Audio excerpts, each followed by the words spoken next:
Amis, shalom à tous, Parashat Shemot. On a le début, on commence le Sefer Shemot.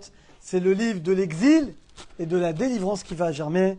Le cours d'aujourd'hui est dédié pour notre tzaddik Richard Atlan, Hanoun Ben Avram, une grande bracha Rouchani Gashmi pour lui, sa femme, ses enfants, sa maman et tout le klal Israël Bezat Hashem. Alors mes chers amis, le verset nous dit qu'Hashem, Vaimareu Chayem, les Égyptiens ont rendu la vie d'Israël dure, Bavoda Kasha, Bachomer, Belvenim, avec des briques, du bétude et tout ce qui s'est passé. Et là on a un vrai problème, mes chers amis, un vrai problème. Vous savez tous comme moi que dans les 12 tribus, tout le monde n'a pas été esclave. Il y a une tribu entière, vous vous rendez compte, toute une tribu. Shevet Lévi, la tribu de Lévi, rien, zéro. Ils n'ont pas du tout été en esclavage. Ils étudiaient la Torah, ils avaient un statut spécial. Grâce à Yosef Hatzadik, ils avaient fait une loi que tous les prêtres de toutes les religions étaient à part toutes les corvées. Et donc voilà que eux, ils n'ont pas été soumis à l'esclavage. Mais les amis, ça pose un problème. Parce que d'abord, la Torah nous dit que les Égyptiens ont fait ça aux Juifs, sous-entendu à tous les Juifs. Et puis il y avait un décret qui avait déjà été annoncé à Abraham Avinu, qu'il y a de l'esclavage qui est prévu pendant 400 ans. Après on va descendre à 210 ans, mais il y a un esclavage qui est prévu pour tous les Israël. De quel droit Shevet Lévi n'a pas été esclave?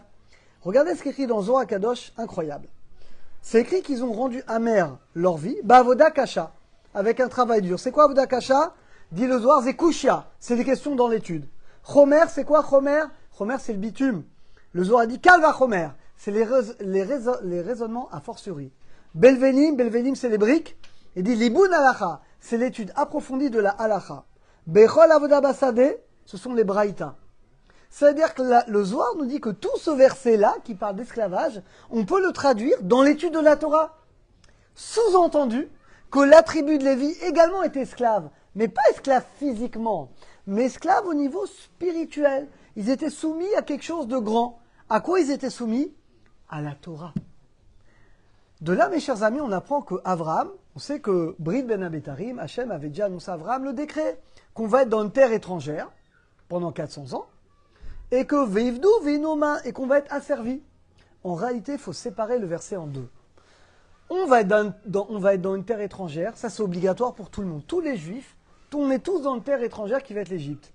Mais la suite du pasouk, Veivdu Veinotam, on va être esclave, on va nous asservir, ça dépend. Tu as le libre arbitre de choisir.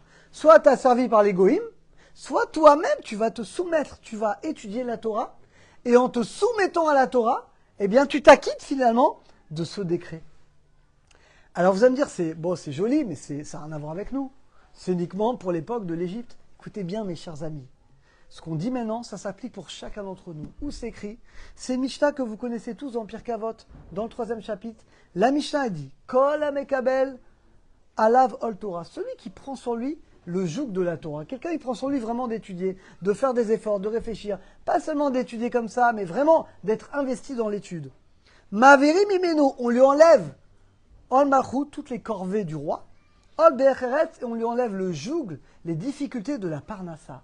C'est-à-dire que mes chers amis, celui qui prend sur lui bémet de s'investir dans l'étude de la Torah, eh ben, on va lui enlever les obligations militaires et on va lui alléger la bracha, on va lui alléger la parnassa. C'est-à-dire qu'en gros, il travaille moins que les autres et il a une bracha dans la parnassa. Par contre, celui qui annule l'étude de la Torah, eh ben, celui-là, on lui donne sur lui le joug des corvées du roi et on lui donne une parnassa, un travail qui va être difficile. C'est vrai que mes chers amis, l'homme, il est né pour l'effort. Quoi qu'il arrive, Adam, Lamal, Yulad, on est né pour l'effort. Maintenant, quel effort tu dois faire dans la vie? C'est à toi de décider. Tu as le libre arbitre. Soit tu vas consacrer ta vie uniquement à l'argent, au travail, le business, comme les goïms, et donc tu vas t'acquitter de tes efforts là-dedans. Soit tu comprends qu'il y a autre chose dans le monde, il y a la Torah, la Kadosh Baruch Hu, et que tu vas quand même travailler. Mais tu vas travailler pour gagner là, pour vivre. Mais l'essentiel de tes efforts, l'essentiel de ta vie, de ton investissement, c'est d'abord l'étude de la Torah. D'abord, tu vas le matin, tu vas fixer un temps pour étudier la Torah. Et le soir également, tu vas t'investir dans la Torah.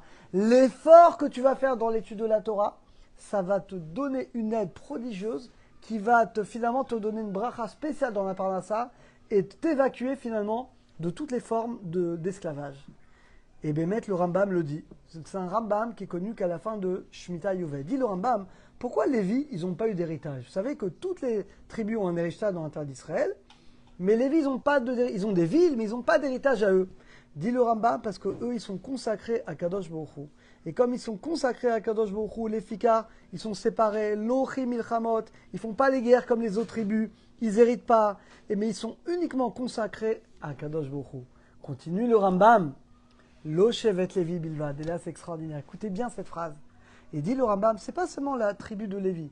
Kol Ish, chaque juif, Hachaneda Olibo, que son cœur le porte, on a le droit de décider à partir d'aujourd'hui, moi aussi, je fais partie de la tribu de Lévi. C'est-à-dire quoi, Yohan? À partir d'aujourd'hui, moi également, je me consacre à l'étude de la Torah. Chacun ce qu'il peut, 1 heure, 2 heures, chacun ce que tu peux. Je me consacre moi aussi à Kadosh Baruch Hu. Il dit, celui-là, il est sanctifié comme le Kodesh Kodashim, comme le Saint des Saints.